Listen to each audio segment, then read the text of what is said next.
नमस्कार मंडळी. ईसापनीती आणि श्री भगवानुवाच भाग 13. सिंह आणि ससा.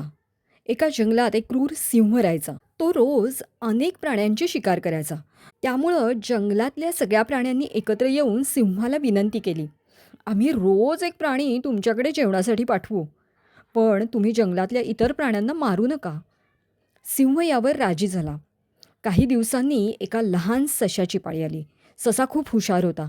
तो सिंहाकडे मुद्दाम उशिरा पोचला.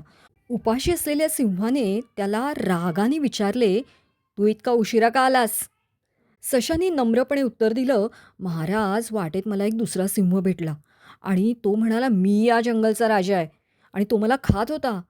पण मी कशीबशी तुमची आठवण काढून स्वतःची सुटका करून घेतली आणि इथं आलोय. दुसऱ्या सिंहाबद्दल ऐकून त्या सिंहाला खूप राग आला. तो सशाला म्हणाला, चल मला त्या सिंहाला दाखव.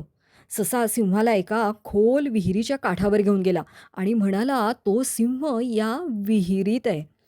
सिंहाने विहिरीत डोकावून पाहिलं. त्याला पाण्यात स्वतःचं प्रतिबिंब दिसलं. त्याला वाटलं की तोच दुसरा सिंह आहे. म्हणून तो गुरगुरला आणि त्याचा प्रतिध्वनी त्याला ऐकू आला. स्वतःच्याच प्रतिबिंबाला आणि प्रतिध्वनीला तो दुसरा सिंह समजला आणि त्या मूर्ख सिंहाने पाण्यात उडी मारली आणि विहिरीत बुडून तो मरण पावला. अशा प्रकारे लहान सशाने स्वतःच्या बुद्धीच्या जोरावर तो स्वतः तरी सुटलाच आणि इतर प्राण्यांचाही जीव वाचवला. शक्तीपेक्षा युक्ती श्रेष्ठ. आणि क्रोध म्हणजे आत्मघाताला आमंत्रण. क्रोधात भवति सम्मोह, सम्मोहात स्मृतिविभ्रमः, स्मृतिभ्रंशात बुद्धिनाशो, बुद्धिनाशात प्रणश्यति.